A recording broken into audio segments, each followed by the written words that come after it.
Welcome to Unstoppable Podcast with Harry Sardinas, inspiring conversations with influential millionaires, investors, thought leaders, entrepreneurs who are making a massive difference with their innovative products and services, and sharing the challenges and wisdom of how they sold their first million. Hi, good afternoon. We are connecting from London to United States, and we have a very inspiring tech entrepreneur. His name is Palter, and he's also an author. And we're gonna have a fantastic time. So everybody, pay attention, pen and paper, because what you're about to discover out of this talk will be amazing. So, Palter, can you please introduce yourself? Okay, great. Well, thank you for having me on, Harry. I'm really looking forward to it. Looking forward to talking about how to be a successful entrepreneur and build your business. So just to give you a little bit of context, I started off myself as kind of your generic engineer, worked for big companies, got bored doing engineering, went back, got my MBA so I could switch over to the business side. And then I joined a startup, and I joined an IT startup. And then my life changed. So after that, the last 25 years of all about building startups, investing in startups, mentoring startups, and really helping entrepreneurs succeed. But then DC, why make you, I mean, you're an engineer, I have an engineering background. Yes. Let's be honest, us as engineers, we get very good money for the work we do. And these companies provide us a very comfortable life. So what happened? What happened through your mind that you decided, oh, you know what? I'm gonna drop my comfortable life. I'm gonna drop Yes. this all so much money that these people are paying me. And guess what? I'm going to decide to be part of a tech startup, which is one of the most riskiest thing in the world. Yes. With that, people don't even understand the risk that they're getting in before. So what happened? Why you decide to do that? Yeah, well, I think the answer you're looking for is that I'm kind of crazy, and I think most entrepreneurs are crazy. Yes. Did anybody told you around your environment that this is? Well, my parents told me, what the hell are you doing? So first, to set it up, first I had a job working in the aerospace industry in California. And I said, I'm really bored here. It's the same thing every day, working, trying to optimize a particular engine design. And I thought, I'm going to be doing this the rest of my life, and I don't want to be doing the rest of my life. So I quit my job and I moved to Japan. Why not? Yeah, I just said, out of the blue, I said, I'm moving to Japan. I got a job teaching English. That got me there, paid the bills. And then I found an engineering job there, working at a steel company doing pollution reduction. And that was a lot more interesting. Yeah. But, you know, at some point, I kind of came back to the same thing. Do I really want to be working at a steel company doing pollution reduction for the next 40 years of my career and gradually moving up? And I said, no, I want to be building the businesses. So I said, you know, I started applying for jobs, and everyone said, well, but you're not a business person, right? We're looking for business people. So I went back, I got the MBA. It's really kind of a qualification so that now you can say, yeah, I'm an engineer, but I'm the business person. And that got me the chance to join a startup as the business person and focus on so my specialty was marketing of technology. So it was the same technology. It was all about learning the technology, but it was about the marketing of the technology and the sales of the technology instead of designing it myself. But that was a lot more fun. I would talk to the customers. I would talk to the engineers. I would think about what the product needed to be instead of somebody saying, here's requirements, sit at a computer for the next 20 years and get it working. And that's a lot more interesting. And so the great thing about startups, kind of changing gears a little bit, was you get to do everything. If you're at a small startup, so some people hate that. If you hate that, don't join a startup. You have to do everything from, you know, making the coffee yourself because there's no assistance, to answering the phones yourself, to, you know, I was the person who had to do the support calls because we didn't have a support person yet. And, you know, the engineers had to sleep once in a while. So support call came in, guess who answered it? It was me. I got to do the marketing. I got to do the sales. I got to do the accounting. I got to do the website. Yeah. And as you get bigger, you hire people to do those things. But in the meantime, you got to do all of it. And, you know, some people hate that, right? If you you have to do a lot of things you're not good at. You have to just be good enough at some things and read and copy stuff. But I love that. That was kind of what drove me crazy about engineering. Was it was the same thing every day for 10 years at a time, where a startup every day is another emergency. It's another disaster. It's another crazy thing going on. It's a complete change of your whole business strategy every week. And I love that. I really love the ability to kind of be involved in everything and do everything and figure out everything and make a difference yourself instead of just getting a salary. It's about the personality and about, you know, the, Oh yeah, for sure, guarantee in yeah, the startup space, you're going to be everything by board. Yeah, because there that's is right. always a You lot got to to do do, as an engineer, right? yes, Sometimes we end up in the entrepreneur space and we feel really good at this because somehow we have engineering background, right? So we go to right, university, we spend 5 years in that university, in that place, and for 5 years, the only thing that we hear is the word problems, mathematical problems, physical problems, right, chemical right, problems. So we spend right, 5 years listening problem and problem and problem and solving problems. They are theoretical problems. They are not real life problems. They are right. some theoretical problems, but somehow after 5 years, we develop a certain ability to solve problems, right? That's right. We have been trained. Yes, They are not real problems, but after now, when we are as an entrepreneur, right? And again, you want to be in a space that is a lot of problems that you want to solve because this is what is in yes, your DNA. You won't be studying that's engineering right. is you know Yep. having in a place that there are a lot of problems that you can solve, right? And so I get it. You were getting bored at work. Same happened to me when I was a software developer. I was doing Mm-hmm. software development in Java and Oracle in Spain, right?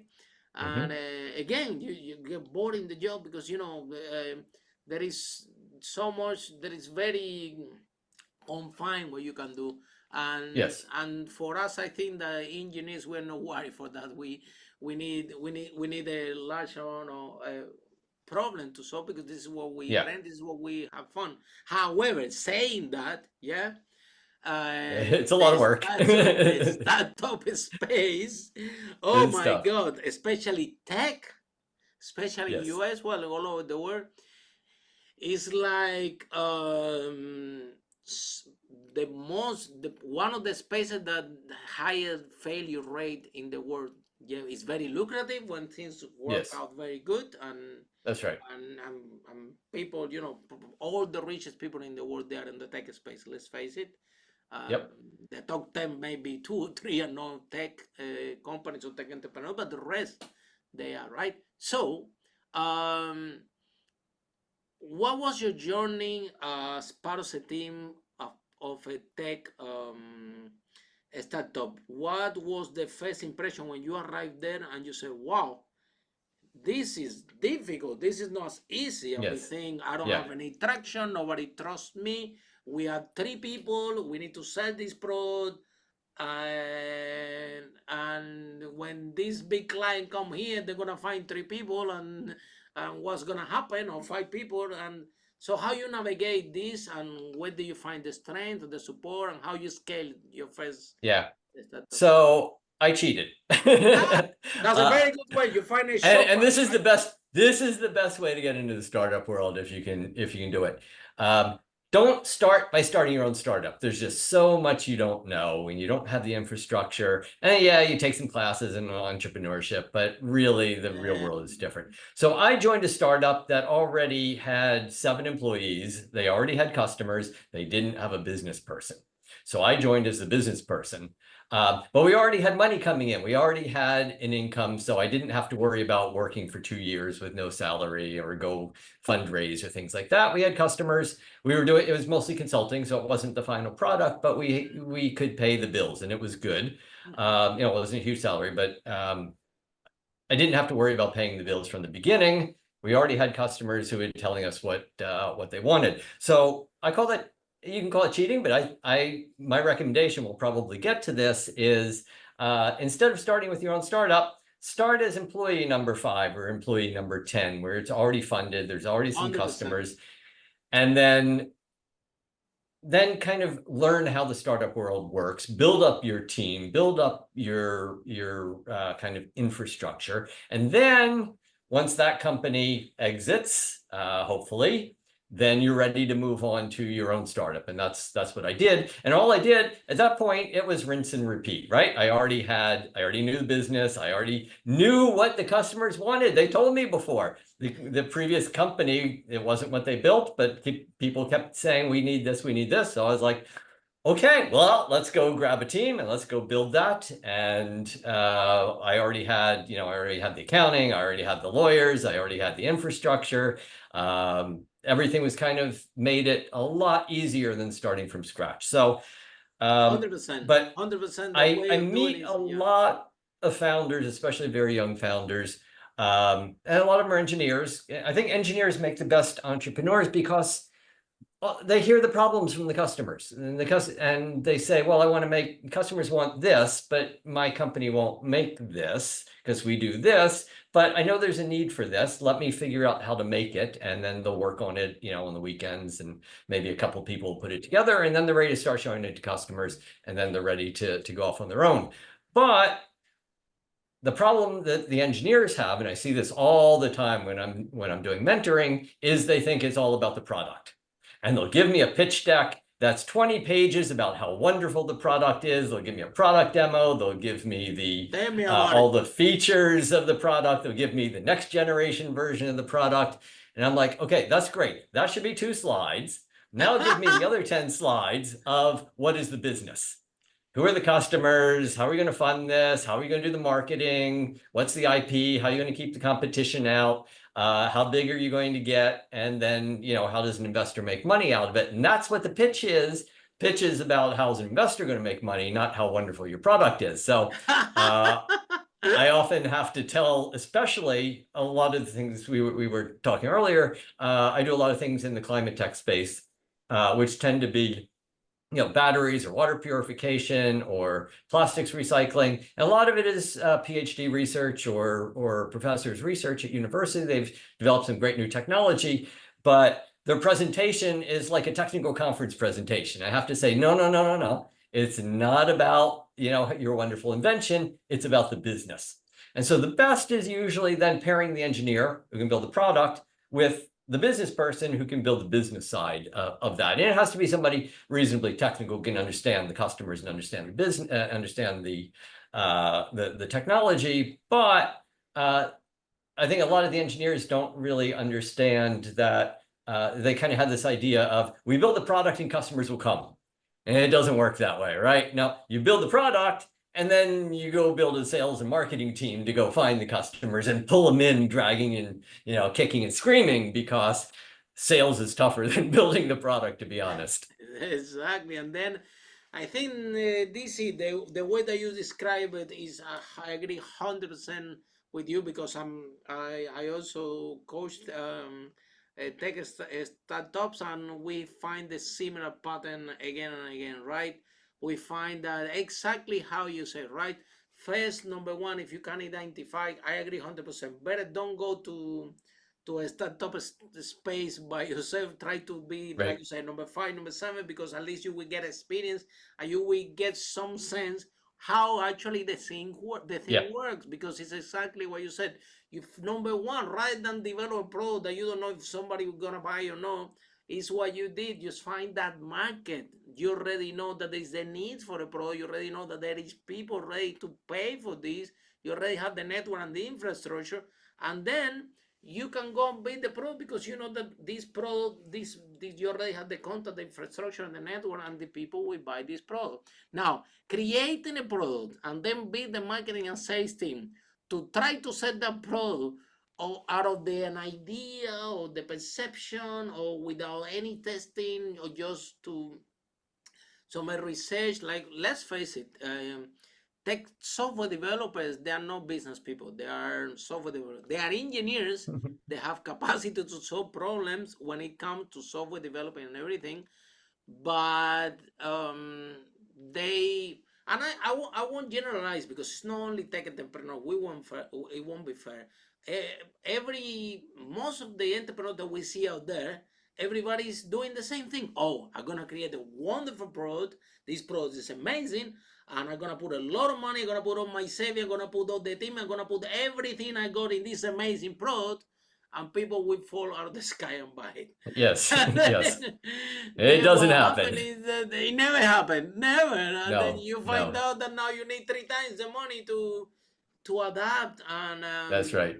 right. So what? How you work with the people that you coach, of your the founders that you train, right? When they are keep going, focus product, all the energy, all the stuff is to create product, to focus in the product, to all the resources go to create the product, and then very little, they don't give any importance to marketing and sales. They think that this is the last thing, and everybody will fall from the sky and buy the product. So Yeah. how you persuaded to do it otherwise, or how you mentor your founders? Yeah, so we have something called customer discovery. So I tell Very good. founders Wow, sounds amazing. that, yeah, before building the product, while you still have the idea, go talk to the customers and go find out what they want, find out who they are, find out their purchasing process, what they need, what they're using now, and talk to ideally at least 100 people in your industry, and really make sure you understand what they want before you spend 2 years and $1 million building the product. So that's kind of the first thing I tell them. And then next, they're usually coming to me because they're working on their pitch deck, they're looking for investors, and I tell them, get an MVP, a kind of base version of the product, out into customers' hands first. Make sure that they've tried it, given you feedback, and ask them if they would pay for it. And if the answer is no, that's a good answer. You would rather them tell you no now so that you can ask them why, so you can figure out what it is that they will pay for it. Because just because you have a good product doesn't mean that they're going to pay for it. And if they won't pay for it, you don't have a business. So get something into customers' hands, get them to play with it, get them to give you feedback, get them to tell you what the purchasing process would be. And then you can start talking to investors. Everyone has it backwards. It's like, oh, I got a great idea. Let me go raise $2 million to go build the idea. And it doesn't work that way. So I always tell them, you got to have the customer comes first. That's absolutely, customer comes first. Your product is designed to solve a customer problem, not because you have a great idea. So you need to understand what the customer problem is. So that's kind of the process that I usually tell people. And then investors are actually the last stage after you already have the customers excited. Then it's easy to get investors excited. If you try from the beginning, say, oh, I got this great idea for a new battery, they'll be like, okay, come back once you've actually tested it, and then I can talk to the customers and see what they think instead of what you think. Okay, so tell us about the books that you wrote, right? Oh, yeah. Oh, right. So my first novel is called To Kill a Unicorn. And it's a novel, it's a mystery novel about a startup in Silicon Valley that's invented teleportation. Wow. Which it'd be worth, out of Stanford, of course, it'd be worth $1 trillion if it works. But maybe it's a fraud, or actually maybe they're doing some really bad things that they're hiding, because why would you not hide it if you were worth $1 billion, if that was worth $1 trillion? Because it's all about getting to market and everybody getting rich. Wow, I love the analogy. Hold on. Let's talk a little bit more about this first book, right? So basically, what you're covering in this book is an analogy to kill the unicorn. It's actually an analogy that maybe can help founders out there to understand actually when they're in the tech space, how things actually work for real. Not what they think, not what they see, but actually. And integrity, most important thing, integrity as a founder. You're not going to get customers, you're not going to get investors unless we trust you. And a lot of people come in with the idea of, I got this great idea, and I can't tell people that I can sell millions, but I got to tell them what they want to hear, not what the truth is. And so Silicon Valley has this idea, there's a term for it called fake it till you make it. So you just tell people, yeah, it works. Or, the next version, we got that fixed, no problem.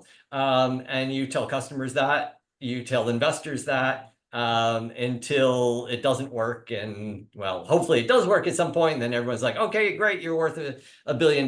We forgive you for lying to us. But then sometimes, like most of the time, it actually doesn't work. And then it's a big mess. So the most famous example on which this book was used as a template was Theranos. If you remember that from about 5 years ago, Elizabeth Holmes was lying about her blood testing product and saying it worked when it really didn't work, and they were hiding the people in the back room that were doing the real tests instead of their machine.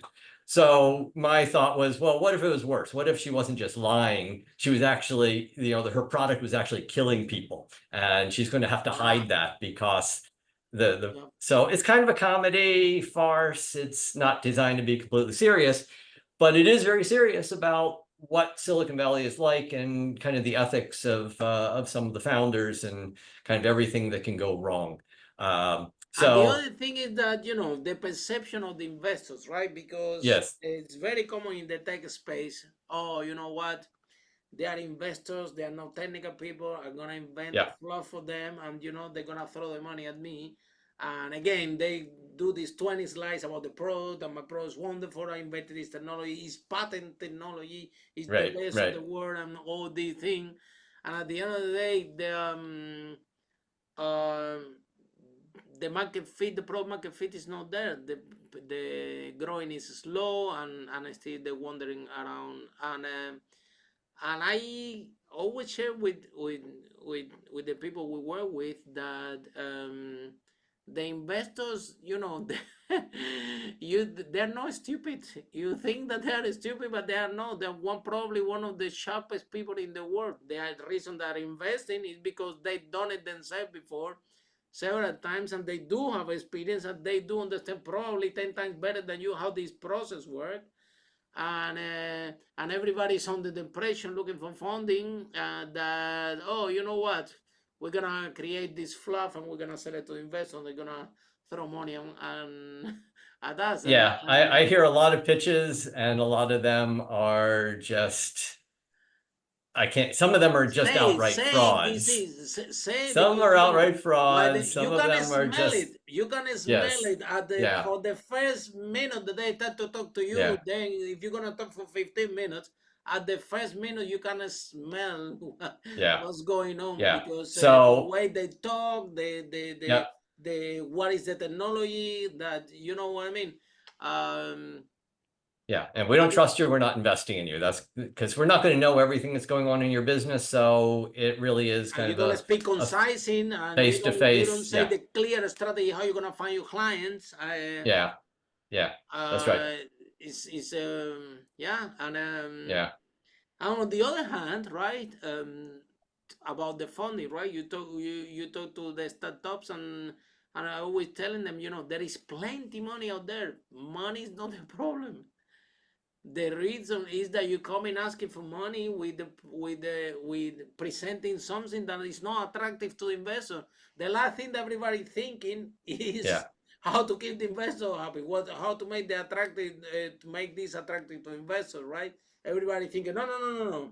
You give investor, you give me all your product, and I'm gonna take all your money and I'm gonna invest it in the product to make it 10 times better. And you're like, what? What happened if it doesn't sell? Right? Yep. So you have to go into investors and show them the customers, show them the revenue growth, give us a clear story, tell us what's really going on, and then we're going to be a partner, right? So we're really looking for people that we trust, that we want to work with, that we feel like, this is going to be successful. So is it different? So a lot of people don't understand that the way you talk to customers and what's okay in talking to customers is very different from the way you talk to investors, who are kind of more like partners. Okay, DC. So now I'm gonna ask you a question.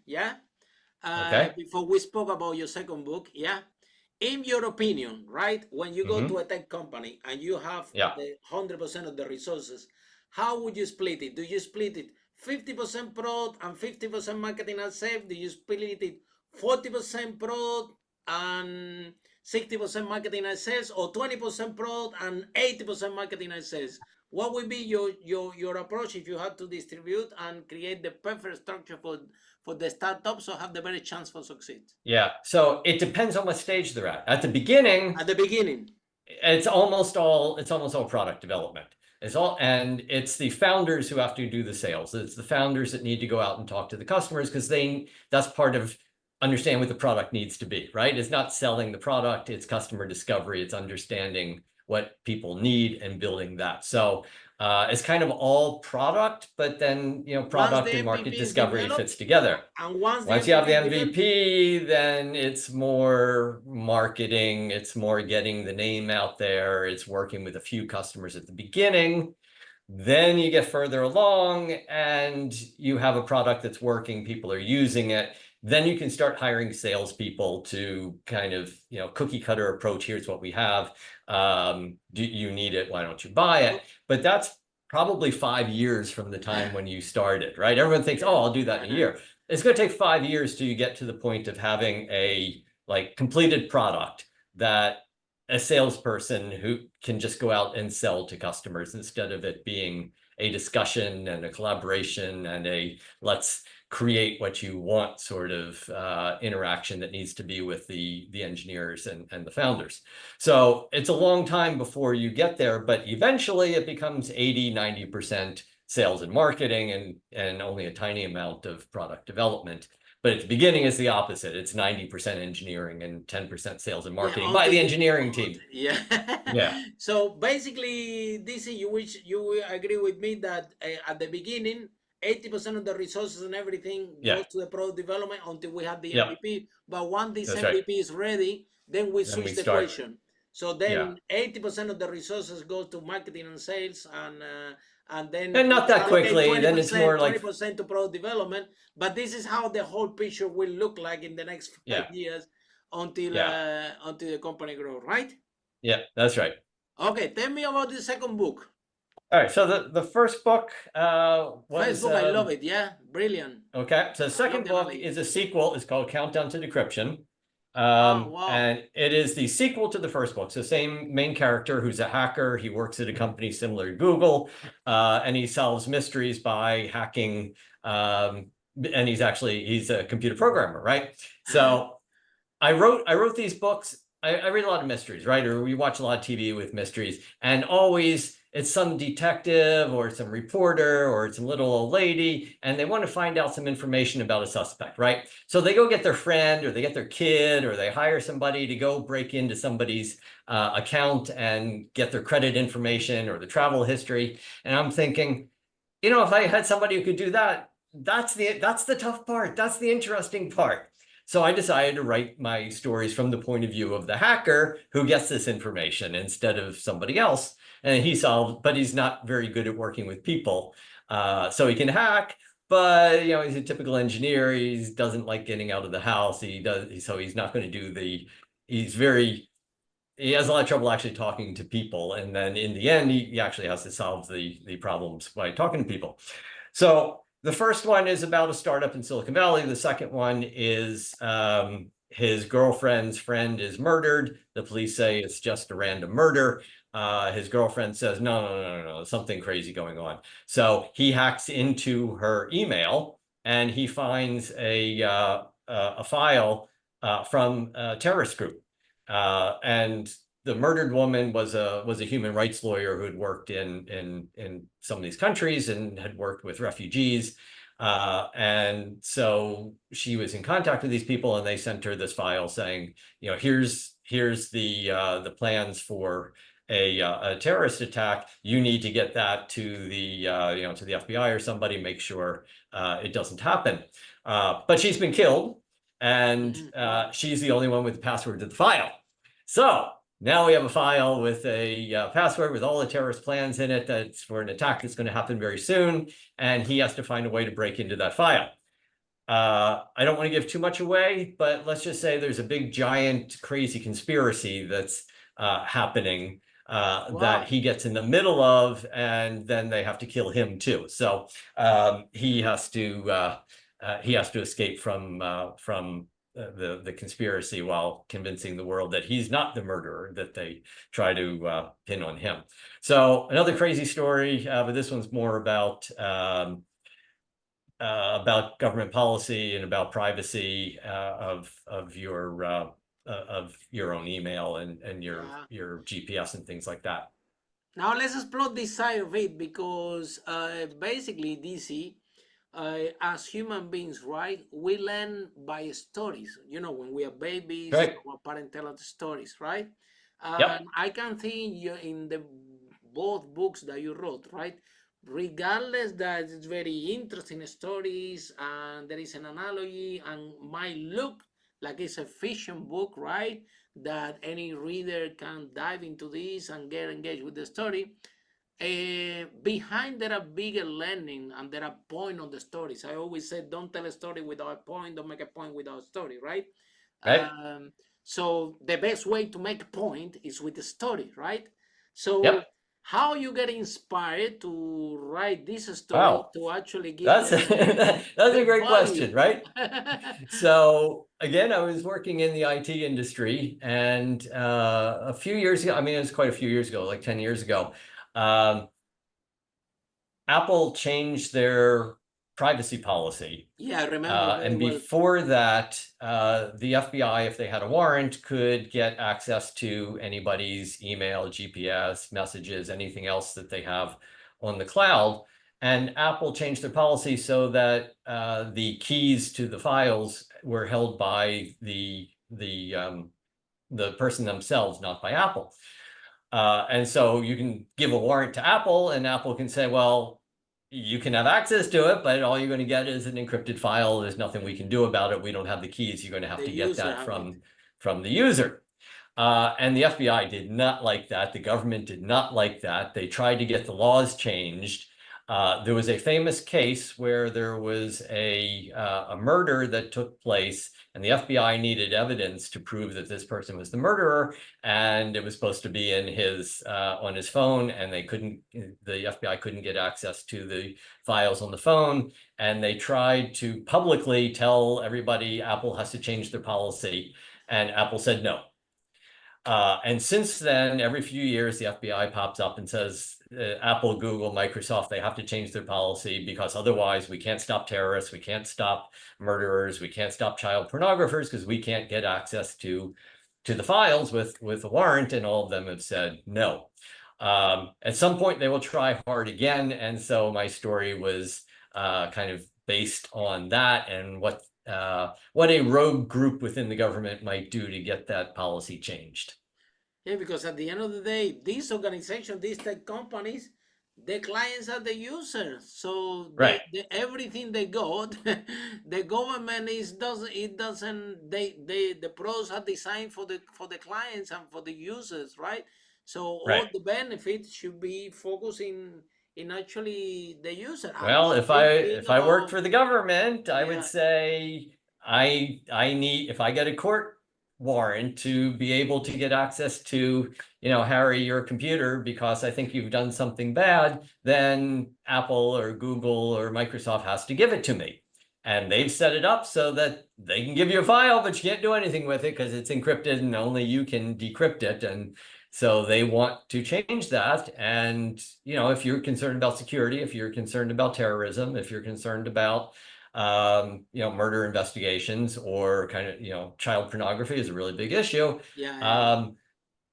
I mean, these are horrible things that it would be nice if, the government did have access to be able to check things to stop it, but that means that they can also check everything else of everybody's stuff. So they can check what is everybody. They can check everything, anybody in the world. And so where do you draw that line, right? Do you say we need to prioritize people's privacy? As well. They can make mistakes as well. They have the wrong not everybody's file, they make a mistake. That's right. And now you end up in jail and you don't even know what you're doing there, right? That's right. That's right. Somebody can make a mistake reading the whole, Yeah. So it's a serious issue of, where do we draw the line between privacy and, legitimate government access to material they need to, let's say, prevent terrorism. And there's no easy answer there. So Yeah. that makes for good stories, right? You know, because you So can, definitely it's raising awareness. Yeah. both sides are right and both Okay. sides are wrong. Now, DC, the question that every tech startup founder is waiting to hear from you the answer. Yeah. What are the 5 steps for every Okay. tech startup to go from 0 to 1? Okay, so we've already kind of covered this a little bit. So let me lay it out in kind of an organized fashion. So first, starts with the product, right? You got a great idea. It's something that's going to solve a problem, not just a great idea. It's got to solve a real problem for real people. So, and you have to be the person who can actually do it, right? So I've got a great idea for batteries, but I'm not a chemist. So, right, I've either got to hire a chemist or get a partner as a chemist, or I can't do it. So you need an idea, but you need an idea that you can actually execute on. So that's the first thing.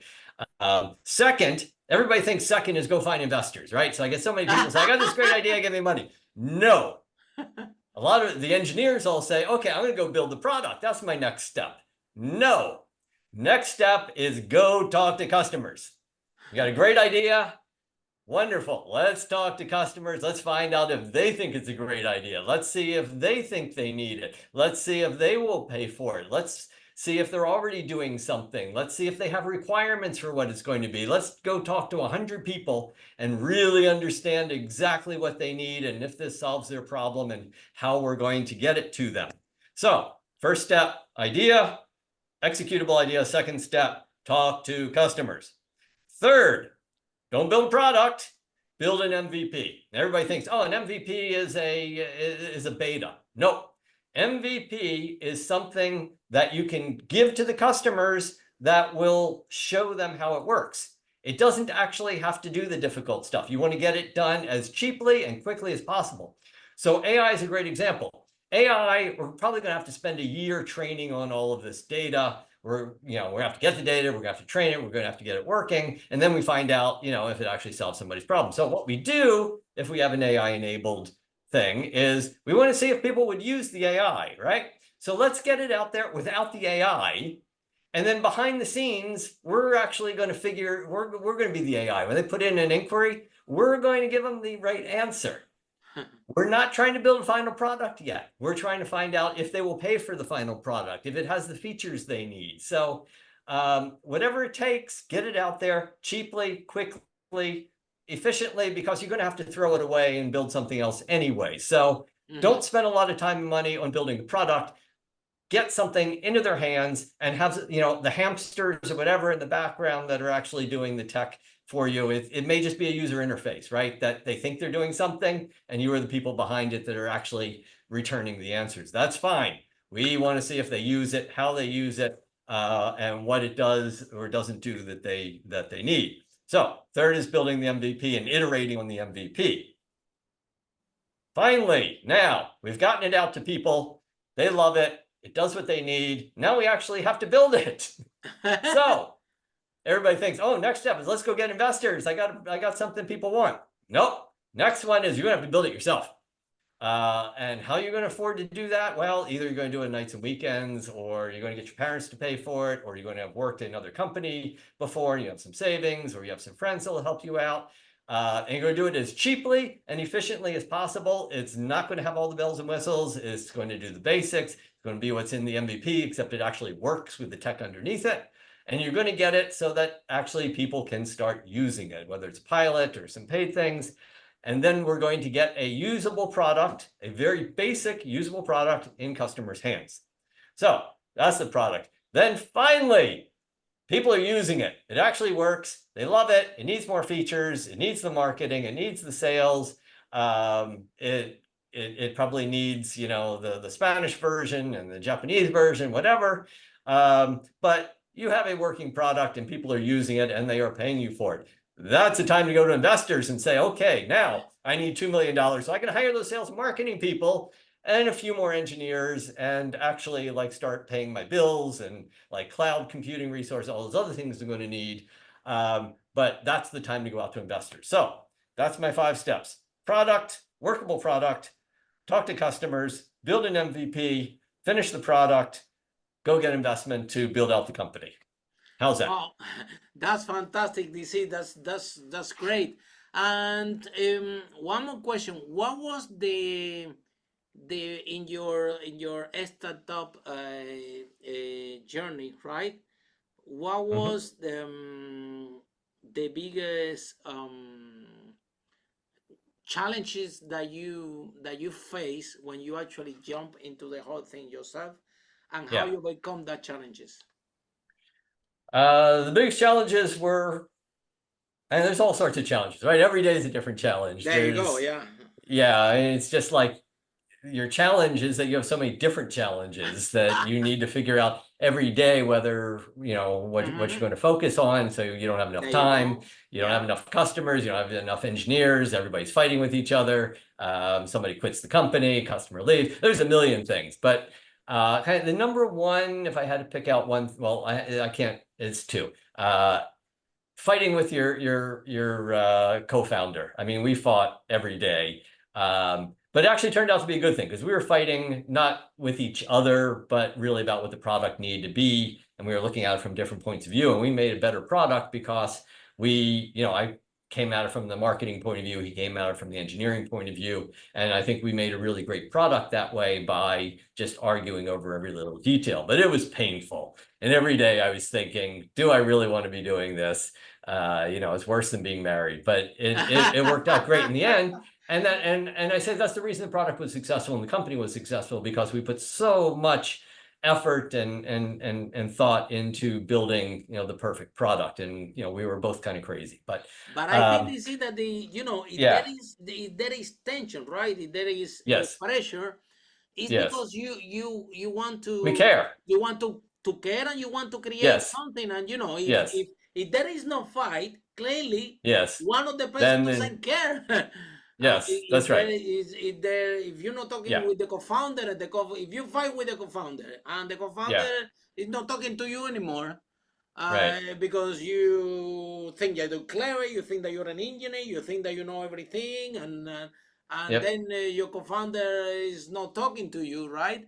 Um, Clearly doesn't have the, I don't know, the same drive that you have to actually make the company Yeah, succeed, right? You right. have to be able. Yep. So it's gonna be in the startup space. It's impossible Yes. that Not to be everything fighting. is peaceful and No, beautiful, and we no, have this amazing no. culture, and everything is pink and That's right. happiness, and we're gonna change the Never, world. never, ever It happened. doesn't exist. It's a lot of That's right. you are innovating, you have Yeah. ideas, you think that your idea is the best, maybe yes, maybe not. It's gonna be Yep. confrontation, especially in the small teams where you build in an MVP, Yep. when you try That's to right. actually make the Yep. product market fit, which is It's a tough. very tough thing to do, Yeah. right?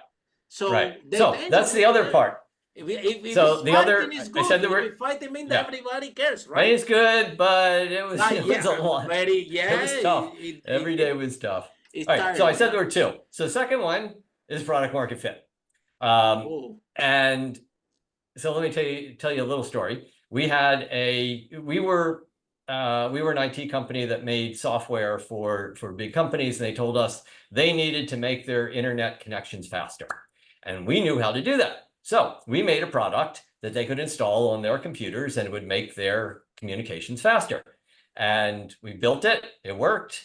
We took it to them and they said, that's great. But that needs to be put into the computer. So you need to get Microsoft or Google or Apple or somebody to build it in. So we went to those companies and they said, no, we're not putting that in there.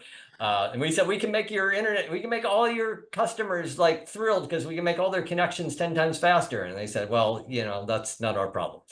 So then we wow. said, okay, Yeah, well, what we can do, we're software people, we can put that technology, we can make it a lot more complicated, but we can put that technology into a separate module that they can put onto the computer. on a server somewhere, and they can connect to the server and the server will connect. And it was great. And so we took it to all the customers and they said, well, that's nice, but now we have to manage another computer, another server, is too much hassle.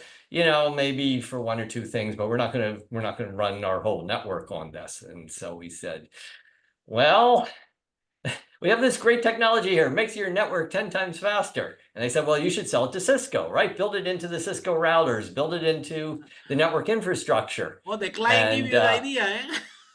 No, so we go to Cisco and they said, no, we just build the networks. We don't care about the application part of it. So finally we said there was one solution. We have to build the router. We have to put our technology into the box that's going to go connect to the network, right? The physical, in a device. hardware. And we didn't want to do that because we were software people, right? We were a software company, and suddenly now we are a hardware company. We have to deal with supply chain. We have to deal with returns. We have to deal with things breaking. We have, all the reasons hardware sucks. So, but we had a product that really solved a huge problem, and we knew it would solve a huge problem, and there wasn't any other way to get it out there. So we became a hardware company. And we changed the company. We hired hardware people. We didn't actually manufacture the hardware ourselves. We had companies in Taiwan doing that for us, but we changed our whole business model from being OEM software to B2B software to being a B2B hardware company, because that's what the product required. And so what's the point of the story, DC? So what's the point of the story? What's the point of the story? Well, the point of the story is you may have a great idea and you may have a great solution, but if it's not what the customers want, you're not going to sell it. And you're probably going to have to pivot. It's about to pivot. You're going to have to pivot 2 or 3 times till you find what it is that the market wants. And then they're going to start selling like crazy. And you'll be like, boy, well, that was obvious. I should have done that from the beginning. Yeah.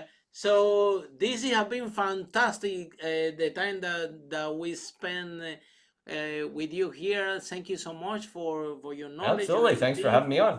For your books, for this that we share with the tech startup. So what final message do you have? Number one, how they can find you? It's an entrepreneur, is having a tech startup right now. They are stuck. They don't know what to do. They have this magnificent product. But they need a mentor, they need a role model, they need someone that tell them, right? Listen, this is realistically where you are, and this is realistically what can you be if you do X, Y, and Z, right? Right. So you can mentor them and help them. So how can they find you, these tech entrepreneurs in the first? So the question of what they should be doing and how they should be doing it, I've written like 100 articles that kind of answer every question they have. They can go and read. They can read it. It's on my website called pitchingangels.com. I love the name. Very nice. 100 articles, how to do a pitch deck, how to talk to investors, what your safe note terms need to be, whether you should use a safe or convertible, all the investment stuff, how to build a startup, when you should hire a salesperson, all the things we've been talking about. It's all right there on my blog, pitchingangels.com, always adding new articles to it. Separately, if you want to reach out to me individually, the best thing is probably LinkedIn. It's kind of an old school platform nowadays, but it's a good way to connect with investors and entrepreneurs and customers. So just look me up, DC Palter, on LinkedIn.